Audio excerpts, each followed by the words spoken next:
Eh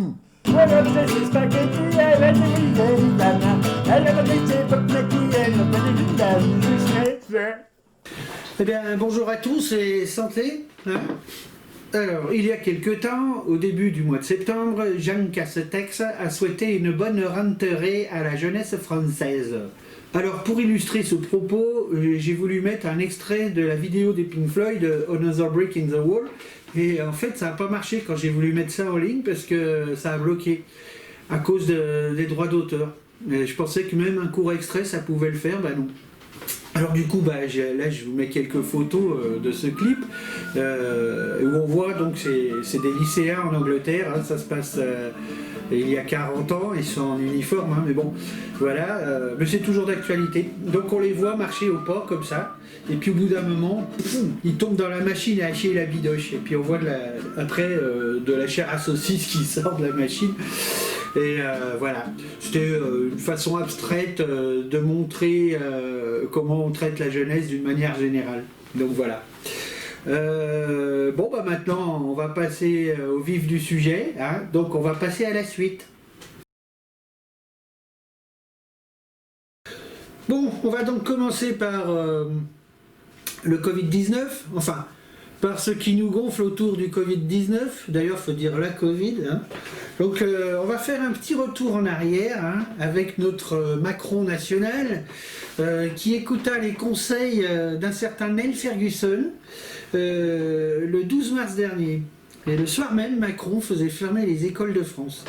3 jours après, il nous foutait en confinement. Voilà. Alors, qui est ce Neil Ferguson ? Alors c'est un épidémiologiste hein, anglais, prévisiologue à 16 heures, hein, parce qu'il aime beaucoup prédire, il aime beaucoup faire de la prévision, etc. Alors il faut voir ce que c'est que ces prévisions, hein, parce que ce mec déjà est un partisan du confinement total. Hein, il pense que c'est le seul remède pour combattre une épidémie. Alors que la Suède nous a montré que c'était pas nécessaire. Hein. Il avait prédit au moins 500 000 morts pour la France dues au Covid-19. Hein 550 000 pour la Grande-Bretagne, voilà, plusieurs millions pour les États-Unis. Ça arrivait, en gros, on arrivait presque à 15 millions de morts sur cette pandémie, minimum. Donc il s'est bien gouré. En 2005, pour la grippe aviaire, il avait prédit 150 millions de morts. En fait, il y en a eu 282. Ouais, on peut se gourer, hein, on a droit à une petite marge d'erreur. Voilà, et donc, alors pour la vache folle en 2002, rien que pour la Grande-Bretagne, il avait prédit 150 000 morts. Il y en a eu 177.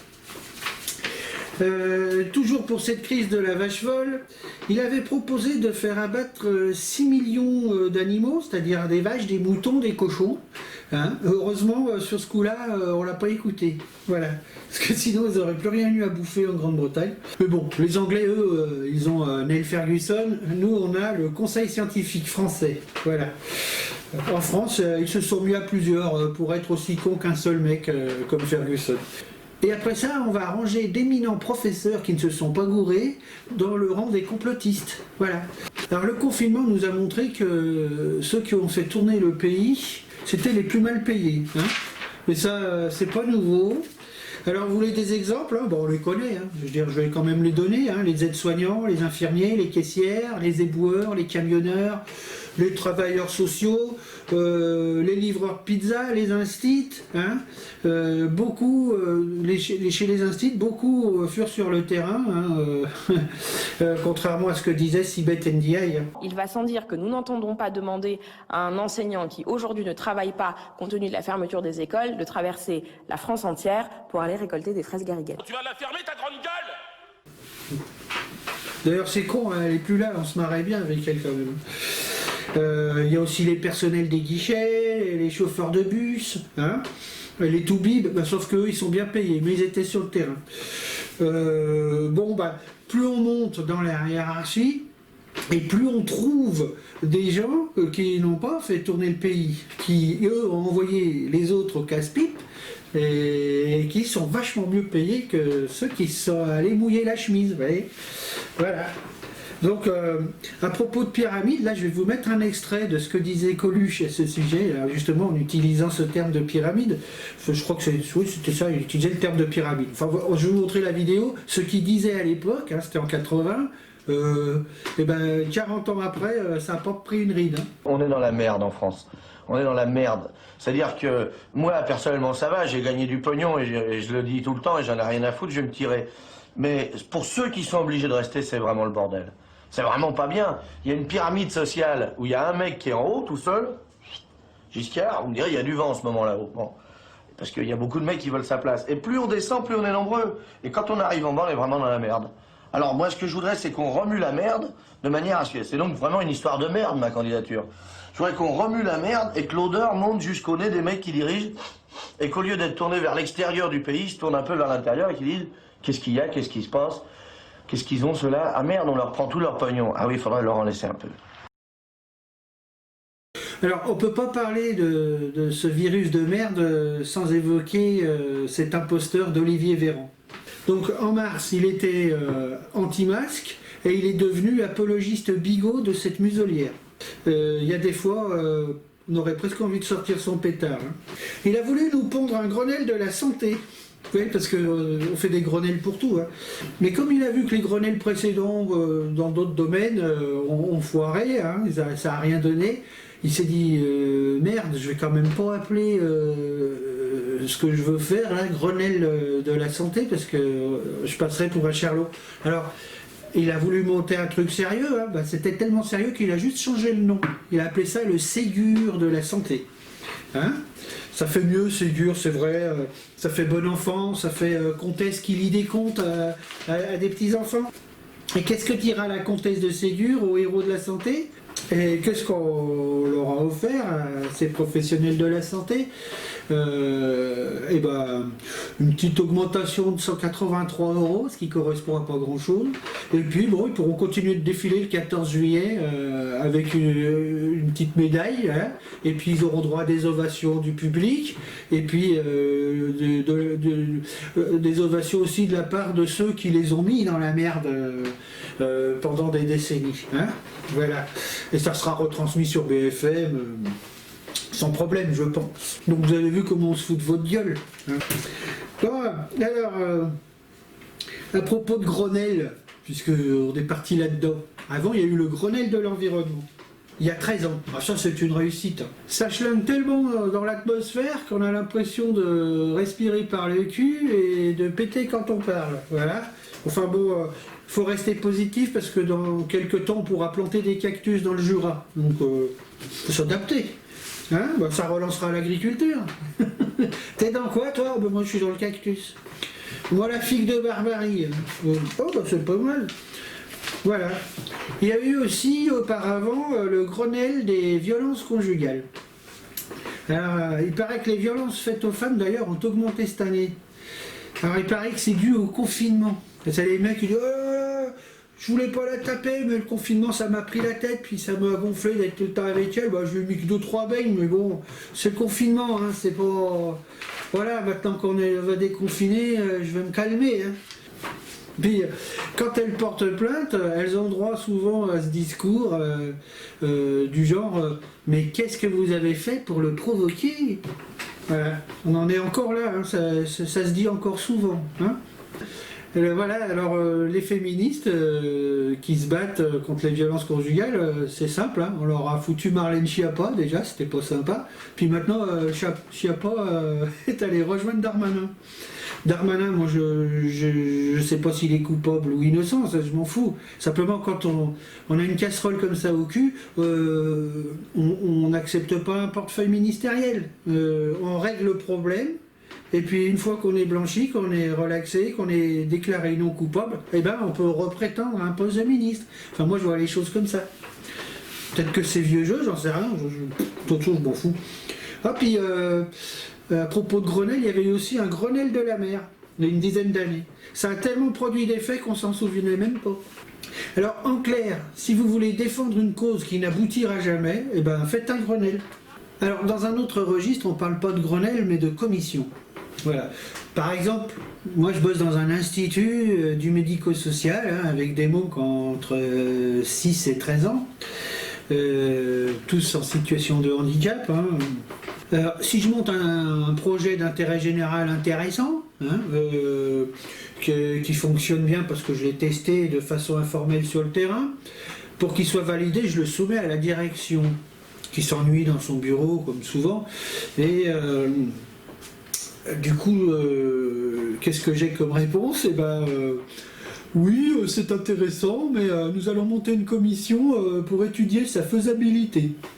Voilà, ce qui veut dire en clair, ton projet, tu peux te le carrer bien profond, et puis on n'en parle plus. Ouais. Et pourquoi ils font ça? Parce que, en fait, ce qui les énerve, c'est que l'idée ne vient pas d'eux. Ben oui, mais une direction qui a des idées, je sais pas, ils arrêtent de diriger, à mon avis. Alors, après cette digression grenellienne, on va en finir avec le confinement. Hein. Alors, voilà. Alors, on a eu le confinement obligatoire au printemps, mais avant le confinement obligatoire, on avait ce que j'appelle le confinement volontaire. Hein, en plus de la servitude volontaire. Oui, c'est comme ça que la Boétie appelait le travail, la servitude volontaire. Mais vous vivez comme ça toute l'année? Je ne comprends pas l'énoncé de la question, là. Vous ne travaillez pas? Ah, certainement pas, parce que le travail, pour moi, c'est la dégradation de l'homme libre.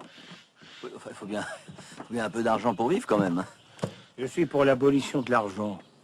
Donc, avec l'arrivée d'Internet, on a assisté à la naissance du tout chez soi. Hein. Donc il suffisait de cliquer pour avoir les infos. Il n'y a plus besoin d'aller acheter son journal. Hein, enfin, de plus en plus. Je veux dire, il y en a quand même qui continuent d'aller chez le marchand de journaux. Mais de plus en plus, on va chercher l'info sur Internet. Et puis c'était pas rare quand on allait chercher le journal de tailler le bout de gras avec quelqu'un qu'on connaissait. On dit ah bah attends, je vais chercher le journal. Et puis après on ira boire un canot en face. Voilà. Donc ça se passait des fois comme ça. Et puis besoin d'aller bouffer à la pizzeria et aller au cinoche après. Ben non. Prends ton smartphone, t'appelles le livreur pizza, hop, et puis après bah, tu télécharges ton film sur internet, tu te le regardes dans ton home cinéma et c'est tout bon. Donc on est chez soi. Déjà bien avant le confinement, pas mal de gens communiquaient par la vidéoconférence. Donc plus besoin de se rencontrer. Voilà. Et puis on pouvait boire à distance. On dit ah, ça t'as vu, hein, j'ai une 1664. Ah bah moi j'ai une Goudal. Et puis devant la caméra, comme ça. C'est super. Hein. Et les mômes qui jouent à distance avec des jeux en ligne, plus besoin d'aller faire les 400 coups dehors. Hein. Bon, certes, ils font du gras, mais ils se musclent les doigts aussi. C'est déjà un acquis. Hein. Et le télétravail existait déjà bien avant le confinement. Ça se faisait déjà dans pas mal d'entreprises. Voilà, donc c'est pas le confinement qui a inventé le télétravail. Et au niveau culturel, bah, c'était très simple. De plus en plus, les particuliers, avant le confinement, parce qu'après ils n'ont plus pu le faire, alors, bah, de plus en plus de particuliers faisaient venir des saltimbanques à la maison, chez eux. Donc des théâtreux, des rockers, des chanteurs, enfin bref. Des jongleurs, enfin bref. Et du coup, bah voilà, ils s'offraient des spectacles à domicile, donc plus besoin de sortir. J'allais oublier, le vote électronique. Pareil, plus besoin de sortir de chez soi pour aller aux urnes. Même si voter, maintenant, on se demande si ça sert à quelque chose. Hein. Donc, le dimanche, après avoir voté, très souvent, on allait boire un coup au bistrot d'en face, hein, de la mairie ou de la salle des fêtes où il y avait les élections. Et puis, ça permettait de s'engueuler avec les potes. Ah, t'as voté pour l'autre couillon? Ah bah, t'es fier de toi. Enfin, la vie, quoi. Et les manifs, ah oui, alors les manifs, ça aussi, maintenant, elles sont virtuelles de plus en plus, parce que il suffit de mettre 300 000 likes à un appel à l'insurrection, puis on aura eu l'impression de manifester. Voilà. Et voilà, donc depuis 20 ans, 25 ans, un quart de siècle, quoi, eh ben, on assiste à l'extinction de la vie de la cité. Ben oui, parce qu'à partir du moment où on n'est plus dehors, dans les forums, ou dans la cité, eh ben, elle n'existe plus. Il n'y a plus que des murs, il n'y a plus que du béton. Il n'y a plus de cité. Et ben ça nous prépare un bel avenir en dictature. En fait, on a accepté le confinement obligatoire parce qu'on a été docilisé par notre confort, par le tout de suite. Voilà, il suffit de faire comme ça pour que les choses elles arrivent. Ça, c'est du moins l'impression qu'on a toujours eue. Voilà, tac, tac, tac, tac, hop, j'ai tout de suite. Je veux une info, pop, pop, pop, hop, Google, tac, tac, tac, hop, j'ai tout de suite. Voilà, il suffit d'aller sur une plateforme et commander un truc, pof, on l'a deux jours après. Hein, et le tour est joué. Sans s'en apercevoir, on s'est construit notre prison nous-mêmes. Et un jour, on aura le droit à la ritournelle suivante. C'est pas grave si vous n'avez plus de liberté. Vous aurez qu'à remplir une autorisation pour aller travailler. Hein? Et puis, si vous voulez consommer, eh ben, vous remplirez une autorisation pour aller consommer. Et après, vous retournez chez vous. Hein? Et puis, vous aurez droit juste à un jogging d'1 heure, à pas plus d'1 kilomètre. Ça vous va? Ah oui, c'est confortable. Du moment qu'on consomme. De toute façon, voilà ce qu'ils vont nous dire. Qu'est-ce qu'il vous faut de plus? Vous avez tout à domicile, hein? On vous apporte tout. Alors moi, ça me fait penser à ce que Benjamin Franklin disait. Benjamin Franklin, c'est celui qui a participé à la rédaction de la Déclaration d'indépendance des États-Unis. Alors, il avait sorti cette phrase, moi je la trouve géniale, après on peut penser ce qu'on veut. Un peuple prêt à sacrifier un peu de liberté pour un peu de sécurité ne mérite ni l'une ni l'autre et finit par perdre les deux. Et ben voilà, on est en plein dedans. En 40, c'est ce qui s'était passé, et là, on est au début de ce qui est en train d'arriver. Voilà.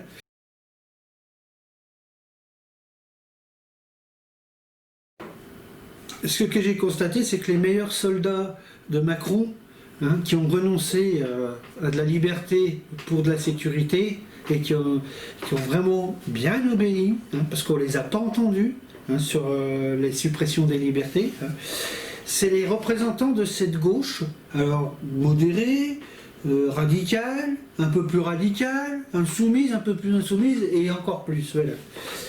La seule chose qui les anime, c'est d'avoir le sac à mort gratuit parce qu'il est obligatoire. Alors ça, c'est de l'insurrection. Hein. C'est de la désobéissance civile, ça. Va, Dieu. Et après ça, bah, ils vont nous demander d'aller aux urnes pour aller voter pour eux aux prochaines élections. Et ben, comme dirait l'autre, moi ce jour-là, je reste dans ma turne, hein, rien à foutre de la lutte de crasse. Tous les systèmes sont dégueulasses. Bon, celui qui a dit ça, il était vachement visionnaire à l'époque, maintenant c'est devenu un gâteux. Mais bon. Autre chose. Quand l'Afrique s'invite dans le débat sur le coronavirus, ça donne ça. Comment comprendre ce constat qui est fait sur le terrain? Rappelez que l'Afrique reste le continent au monde de très loin le moins touché par le coronavirus, avec un taux de mortalité extrêmement faible. Les praticiens et autres naturopathes sur le continent qui revendiquent cette victoire, la médecine conventionnelle qui se ronge les pouces. Nous en parlons dans cette édition, mesdames et messieurs. Merci d'être là une fois de plus ce soir. Docteur Ding, vous êtes sur ce plateau, bonsoir. C'est un constat que vous, aujourd'hui, dont le mérite vous reviendrait selon vous. C'est vous, à travers votre activité, à travers vos traitements, notamment de prévention, qui avaient permis au continent africain aujourd'hui de rester aussi loin des statistiques mondiales dans ce coronavirus. Tout à fait, c'est normal. Je voudrais dire bonsoir à tout le monde, bonsoir à l'Afrique et le monde. Bienvenue à tous ceux qui pensent que l'Afrique est digne de se réveiller et le réveil a commencé. Alors aujourd'hui, on continue avec la grande nébuleuse coronavirus et je voudrais vous dire que je remercie franchement la grandeur de l'Afrique pour le fait d'être préservée du coronavirus par un savoir ancestral digne d'être pérennisé, digne d'être promulgué, digne d'être encouragé. Même si les États aujourd'hui essayent de se taire face à ce qui se passe réellement, parce qu'en réalité, lorsque les tradis praticiens apprennent que le coronavirus, ou bien, je ne veux pas parler du Covid, est une grippe, ils se mettent dans des recherches parce que les Africains ont toujours vaincu les grippes. Sauf que, malheureusement, et c'est ce qui va choquer le monde par rapport à ma déclaration, c'est qu'il n'y a pas de Covid-19 en Afrique. Grippe saisonnière, oui, parce que ce qui s'est passé à Wuhan est fini. Monsieur Simon, merci également d'être là ce soir. Vous proposez également des solutions contre le coronavirus, des décortions qui sont d'ailleurs très courues. Merci, M. Fodom, pour m'avoir invité encore une fois. Je voulais dire bonsoir. Alors, à Dr Dean, vraiment, pour qui j'ai beaucoup d'admiration, avec qui on a fait beaucoup de choses d'ailleurs sur ce plateau. Et je voudrais également restituer l'histoire en disant que je suis chercheur. Et j'encadre beaucoup de chercheurs à travers les 10 régions du Cameroun. Et ces chercheurs encadrent également plus de 300 femmes qui travaillent pour la coopérative panafricaine des maires pour la formation et le développement agricole. Et c'est grâce à ça que nous transformons tous ces produits et nous mettons à la disposition des structures qui vendent dans tout le Cameroun et aujourd'hui à l'étranger. Donc ce qui fait que je ne suis pas un médecin, je ne suis pas un naturopathe, je suis qu'un chercheur qui encadre des gens. Et je voudrais profiter pour dire ceci, M. Foudou. Ce qui fait qu'aujourd'hui, avec des gens comme... Déjà pour le paludisme, il faut le préciser, il y a des traitements curatifs contre le paludisme. Bien sûr, un vaccin avait été annoncé notamment par le milliardaire Bill Gates. On n'en est pas encore là, mais des traitements pour guérir du paludisme, il y en a toujours eu en Afrique. Mais monsieur, le paludisme ne date pas d'aujourd'hui. On a toujours guéri toutes les maladies en Afrique. On n'a pas attendu l'Occident. Nos grands-mères, nos ancêtres ont toujours guéri toutes les maladies. Je pense même pas parce qu'aujourd'hui, les recherches que nous faisons, nous on n'invente rien. On revoit seulement ce dont nos ancêtres ont utilisé pendant des décennies pour nous libérer et on les revalorise aujourd'hui pour mettre à la disposition de la population. L'épidémie actuelle n'a rien à voir avec l'épidémie qu'on avait vue en mars-avril. C'est une autre maladie. On va essayer de comprendre pourquoi. Si on regarde ce qui s'est donné sur ces 8 analyses par continent, c'est extrêmement intéressant. En Afrique, le taux de mortalité est incroyablement bas et reste bas. Alors, les gens donnent beaucoup d'explications pour ne pas regarder la réalité. En réalité, c'est qu'en Afrique, tout le monde prend des antipaludéens et que la plupart des antipaludéens, que ce soit la quinine, la primaquine, l'artésimine, la chloroquine, l'hydroxychloroquine, ont une activité contre le virus et qu'elles sont recommandées globalement, que tout le monde en prend. Et que donc, en pratique, il est vraisemblable que l'Afrique a été protégée de la gravité de la maladie parce que c'est prescrit très très largement. Il faut là aussi remettre les choses en perspective. C'est pas moi qui dis qu'il faut mettre la chloroquine contre le reste du monde, c'est le reste du monde contre l'Europe, puisqu'il y a 4 milliards 800 millions d'habitants qui vivent dans des pays dans lesquels on recommande ou on accepte de donner de la chloroquine si on le souhaite. Alors, les praticiens, les naturopathes, tout ça, on peut en penser ce qu'on veut. Hein, après tout, pourquoi pas. Je veux dire, s'il y en a qui arrivent à se soigner avec ça, parce qu'il y en a qui vont dire « Ouais, mais c'est des placebos, la médecine par les plantes et tout ça. » Oui, peut-être, mais il y en a qui arrivent à se soigner avec ça. Et puis d'ailleurs, avant que la chimie existe, les médicaments existaient. Hein. Donc ça venait essentiellement des plantes. Hein. Souvent, très souvent. Voilà. Alors, ce qui est intéressant, c'est que l'Afrique, là, en ce moment, est en train de se soulever contre ce que j'appelle, moi, le colonialisme médical. Oui, mais comme il disait, hein, on n'a pas attendu l'Occident pour se soigner. Hein. Donc, on a guéri toutes les maladies bien avant que les Blancs arrivent chez nous. En gros, c'est ça qu'ils disent. Et d'ailleurs, il y a un truc qui est rigolo, c'est qu'au début de cette vidéo, un peu après le générique, il y a un truc qui dit « On se demande à qui obéissent les médias français ». Voilà. C'est vous dire comment on est perçu dans le monde, hein, parce que même les médias africains se foutent de nous. Ils ont bien raison d'ailleurs. Enfin voilà.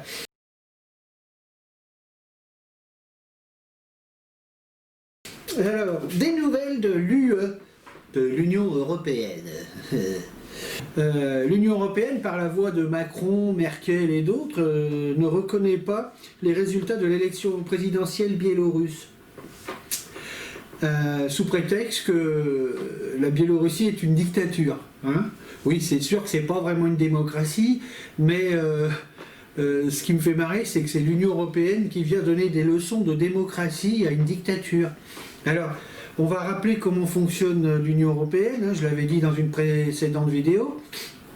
En fait, l'Union européenne est dirigée par des technocrates qui ne sont élus par personne. Elle est dotée d'un parlement où siègent des élus qui ne servent à rien puisqu'ils n'ont pratiquement aucun pouvoir. Et en plus de ça, pour modifier les traités, les supprimer ou en créer d'autres, il faut l'unanimité et non la majorité. Donc, vous voyez, l'Union européenne est une dictature. Alors, dans la série, l'Europe, c'est la paix entre les peuples, c'est la solidarité entre les peuples. On a assisté à un beau spectacle cet été avec le plan de relance européen. On avait au nord les frugaux, hein, c'est l'Europe du Nord, c'est les vertueux, hein, et au sud, eh ben, on a les branleurs, les profiteurs, en gros un genre de racisme qui ne dit pas son nom. Hein. Il y a donc les blonds courageux face aux intantinés basanés et intantinés feignants. Hein. Mais bon, l'Union européenne, et non l'Europe, hein, c'est la paix, la fraternité et la solidarité. L'Italie, elle, au printemps, s'est rendu compte que les Européens les plus solidaires, c'était les Cubains, vous voyez, hein. Il y a eu comme un glissement de terrain, vous voyez. Mais si on revient en 2017, Macron avait annoncé la couleur en arrivant sur son podium, le soir où il a été élu président de la République, hein, ça se passait au Louvre, je crois, et vous allez entendre la musique qui l'accompagnait. C'était l'hymne à la joie de Beethoven, hein, qui est devenu l'hymne européen. Vous allez voir son arrivée majestueuse et puis entendre un extrait de son discours, et après vous aurez quelques images qui illustrent la Macronie.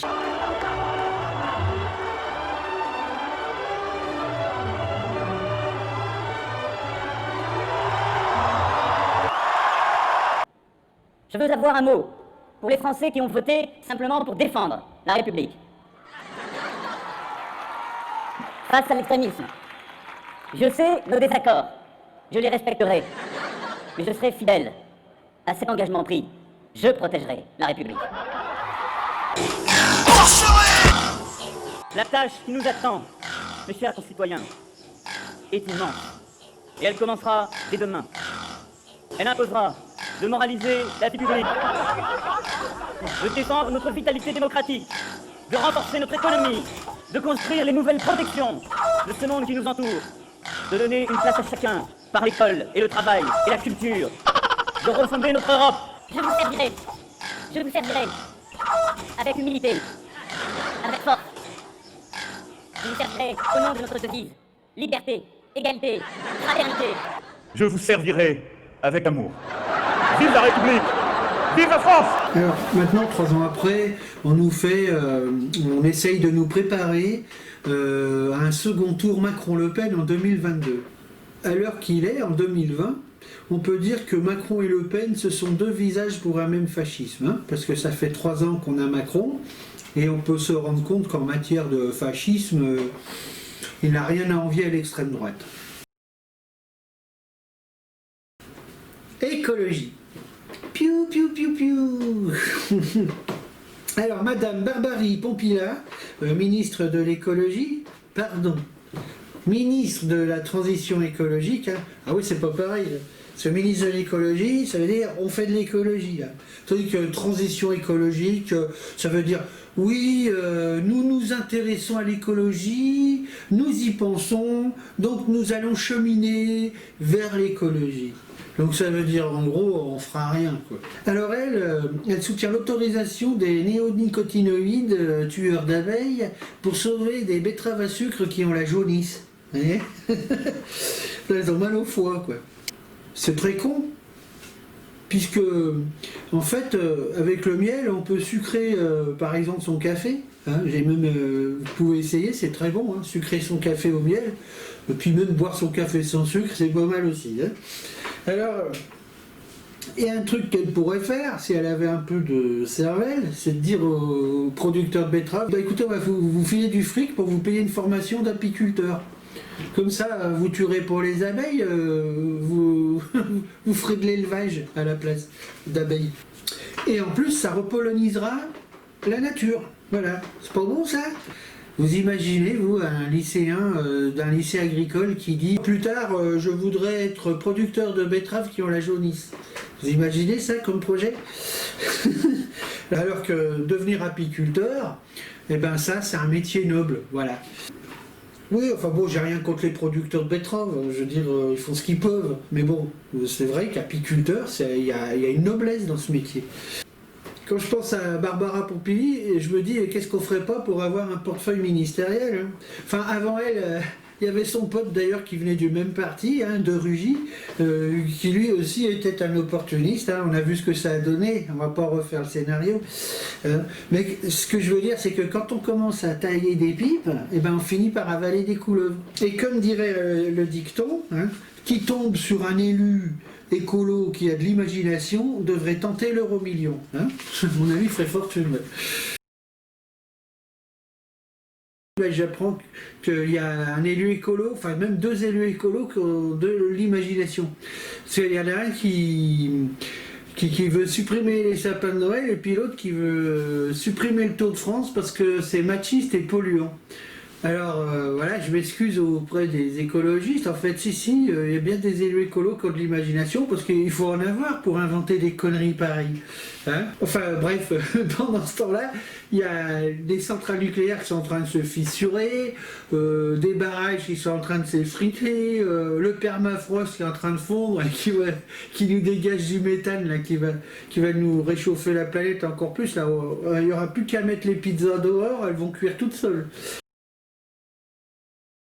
Donc on va donner maintenant la parole à Bébert, qui est le célèbre philosophe de Saint-Triolin, qui est une commune de l'Ain, dans le Haut-Bugey. Cherchez sur une carte, vous ne la trouverez pas.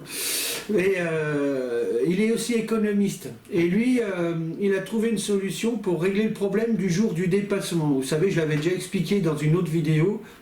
Et lui, il a trouvé la solution. C'est une solution imparable pour que cette chose n'existe plus. Voilà. Eh ben, la parole est à Bébert. Ouais, bon, on va faire un peu d'économie, hein, c'est pas compliqué. Alors, ça fait 50 ans, en gros, qu'on écoute les mêmes conneries sur tous les médias, des économistes, hein, que tous ces cons politiciens écoutent comme des ânes, alors que, en fait, vous avez vu dans quel état on est aujourd'hui, hein? C'est le bordel de partout, il y a la famine de partout, il n'y a rien qui fonctionne, il y a des déficits, mais même jusque dans les frigos. Voilà. Alors maintenant, moi, je vais trouver la solution, voilà. Alors, je vais vous expliquer, en gros, le problème, il est très simple. Si on veut sortir de la merde, il faut savoir que, en fait, si tous les habitants de la planète veulent vivre comme un Européen ou un Américain, il faudrait grosso merdo 7 planètes. Au niveau des ressources naturelles, c'est pas compliqué. Bon, alors, ça veut dire quoi? Qu'il faut diviser le PIB par 7. Vous comprenez ça? Sinon, c'est mort. Alors, si on divise le PIB par 7, qu'est-ce qu'il faut faire? Ben c'est très simple. Il faut bosser 7 fois moins. C'est pas compliqué, enfin Dieu, non mais, hein? Alors, voilà, nous on est par exemple, en France on est à 35 heures. Eh ben il faut diviser 35 par 7, et ça nous donne 5. Dans l'urgence, il faudrait passer à la semaine à 5 heures. Voilà. Mais le problème, c'est que on continue à copuler comme des bêtes, donc on sera encore plus nombreux. Donc il va falloir encore baisser le temps de travail. Voilà, pour produire moins. Donc en gros, il faut viser la semaine à 0 heure. Maintenant, c'est urgent. Voilà. Alors donc, une fois qu'on sera la semaine à 0 heure, eh ben, le problème du chômage, ben, il n'y en aura plus de problème du chômage, puisqu'on bossera plus. Alors vous allez me dire, ah bah ouais, mais comment on va vivre, comment on va faire? Ouais, comment on va faire? Ben on va se démerder, hein? Dire, on se croise avec les gens, comment on va faire? Ben on va se donner des coups de main, et puis on va se marrer. Dire, toi tu t'occupes de produire du pinard, moi je m'occupe de tes gosses, etc., etc.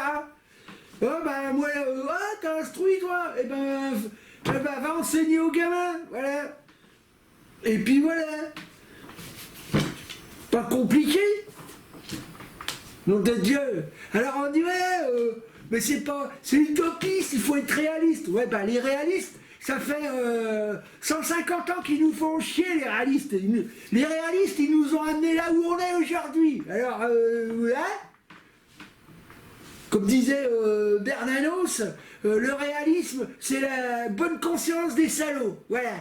Ouais, mais toi t'es un feignant, toi t'as pris ta retraite à 30 ans, alors tu peux causer. Bah quoi, j'ai pris la retraite à 30 ans, bah ouais. J'ai toujours bossé à mi-temps, j'allais pas prendre à 60 ans. Non mais, il y en a franchement, mais les maths c'est pas compliqué. Là, tu prends 2, tu mets 2 et ça fait 4. Bah voilà. Bon, sur ça, salut les Amaches. Bon, bah, profitez de la vie, hein, parce que c'est le seul luxe qui nous reste. C'est ça, vivre pleinement. Avec le masque là et tout ça. C'est fou hein, ce qu'on obéit hein, comme des cons. Hein. On accepte même de plus respirer maintenant. Vous avez vu où on en est? Bon allez, on va passer à quelques petites brèves. Alors, justement, en bref, cet été, nous avons eu de nouveaux venus au gouvernement. Hein. Bon, on a Jeanne Castex, qui est le chef. Voilà. Non, alors, il y en a qui sont arrivés, puis d'autres qui sont partis. Hein. Mais on a eu une bonne pioche en échange. Hein. Alors, Dupond-Moretti, on va commencer par lui. Hein. Bah, dans le passé, je l'appréciais, il disait des choses très intéressantes sur son métier d'avocat, il avait une façon de plaider qui était charismatique, tout ça. Mais après, j'ai vu qu'il était pro-corrida. La corrida, pour moi, c'est un truc que j'ai jamais compris. Hein. Comment se réjouir de voir crever une bestiole devant soi en faisant voler. Un philosophe avait posé la question suivante, c'est pourquoi les taureaux ont-ils 2 cornes alors que les toreros n'ont qu'un seul trou du cul? Alors j'ai presque envie de lancer une pétition pour remplacer les corridas par les combats de gladiateurs. Parce que je pense qu'il est très jouissif de voir des cons s'entretuer. Ensuite, on a eu l'arrivée de Roselyne Bachelot. Alors elle, c'est le sommet. Hein. Alors quand elle était ministre de l'écologie, elle avait sorti une perle sublime. Je ne suis pas pour le nucléaire, mais pour que notre génération ne gaspille pas les réserves d'énergie renouvelable. Voyez? Vous avez entendu la phrase, là? Les réserves d'énergie renouvelable. Des cruches comme ça peut devenir ministre. Bon, bah voilà. C'est pas beau, ça? Alors, ce que je dis, là, cette source-là, vous pouvez trouver ça dans Paris Match en 2002. Et puis je suis tombé sur une vidéo du Canard Réfractaire. Hein. Le Canard Réfractaire, en gros, c'est Franck Lepage qui était à la base. Mais là, dans cette vidéo de Canard Réfractaire, le présentateur nous parle de la désobéissance civile. Alors, c'est intéressant, la désobéissance civile. Et j'ai découvert, grâce à cette vidéo, qu'il y avait des cours de désobéissance civile. Alors ça me trouve le cul parce qu'une fois que t'es formé, eh ben t'es formaté.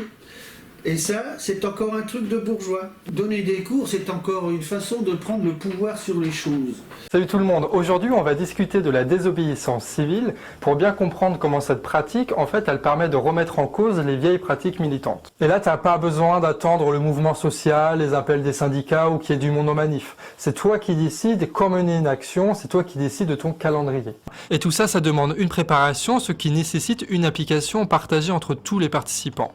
Ce qui permet, par la pratique, de former tout un tas de gens. Une dynamique nouvelle et bien plus exaltante. La seule chose qu'il y a, c'est des formations à la désobéissance civile. Mais une fois formé, tu fais ce que tu veux et c'est ça qui est vraiment cool. D'ailleurs, si tu es des Côtes d'Armor et que tu fais partie d'un groupe militant qui veut se former à la désobéissance civile, il y a moyen si tu m'envoies un mail. Les gilets jaunes. Ils n'ont pas eu besoin de prendre des cours de désobéissance civile. José Bové, quand il a démonté le McDo de Millau, il n'a pas demandé la permission, hein, il y est allé, il n'a pas pris de cours. Et la bande à Bono, hein ils n'ont pas eu besoin de formation à la désobéissance civile. Hein. De toute façon, former à la désobéissance civile, c'est déjà renoncer à désobéir. Alors à propos de Franck Lepage, je vous propose d'aller voir ses vidéos qui sont très intéressantes, hein, que ce soit sur l'éducation populaire, sur les ateliers de désintoxication de la langue de bois. Là je vais vous en montrer un extrait, d'ailleurs je vais vous laisser avec ça, parce que voilà. Règle de base numéro 1, vous allez dans un colloque pour être d'accord. Pour montrer que vous êtes d'accord avec le pouvoir qui organise le colloque. Vous n'avez jamais aucune raison de manifester le moindre désaccord, c'est très mal vu. Si vous voulez être en désaccord avec quelqu'un pour lui piquer le contrat de recherche avec la mairie ou je ne sais pas quoi, dans ce cas-là, vous dites « je suis tout à fait d'accord avec ce que vient de dire l'intervenant précédent ». Simplement, comme il a manqué de temps, il n'a pas pu revenir sur cette notion qui, moi, me paraît essentielle. Et donc là, le type est salaud. Hein. Par exemple, vous imaginez un colloque sur violence et banlieue. Alors si c'est un colloque du ministère de la Culture, vous dites, au fond, mesdames, messieurs, on peut se demander si la question de la violence dans les banlieues est un problème de délinquance. est-ce que ça ne serait pas plus profondément une question de nature culturelle? Vous voyez? Alors là, vous imaginez la même question traitée par le ministère de l'Intérieur, hein, de la Justice, enfin, et donc vous dites au fond, mesdames et messieurs, on pourrait se demander si la question de la violence dans les banlieues est une question culturelle. Est-ce que ça ne serait pas plus profondément, plus simplement un problème de délinquance? Oui, donc ça marche très bien. Vous avez besoin d'une dizaine de concepts opérationnels, c'est-à-dire de mots qui ne veulent strictement rien dire, mais qui donnent l'impression de dire quelque chose. Là, je vous ai préparé une communication à 17 mots.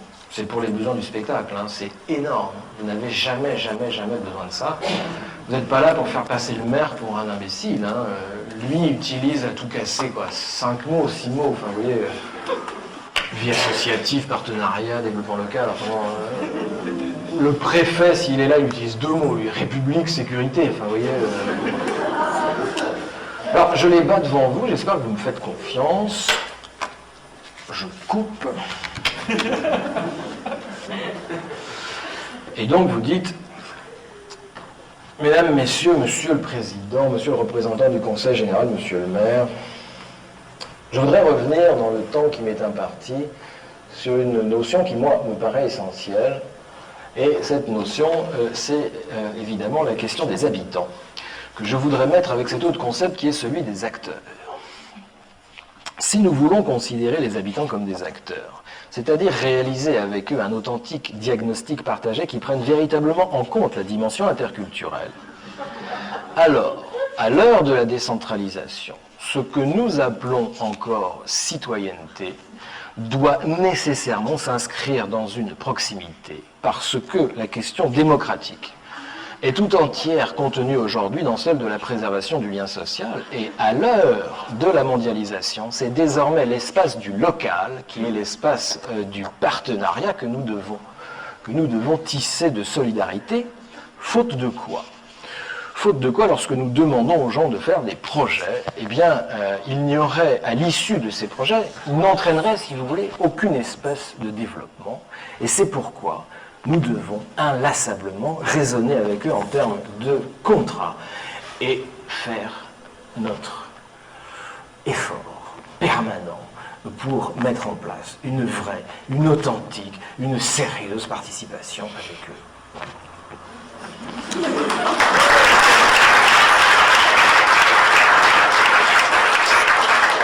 Mais je voudrais dire tout de suite une deuxième chose.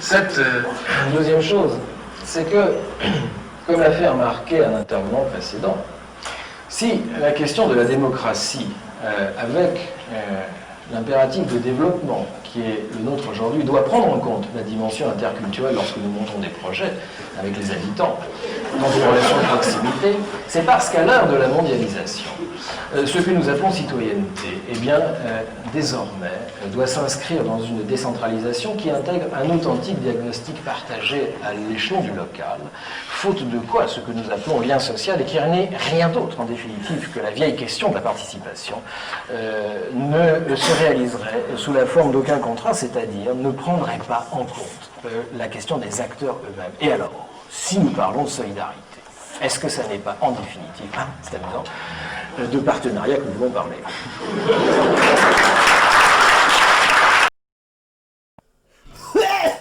Voilà, c'est spaghetti.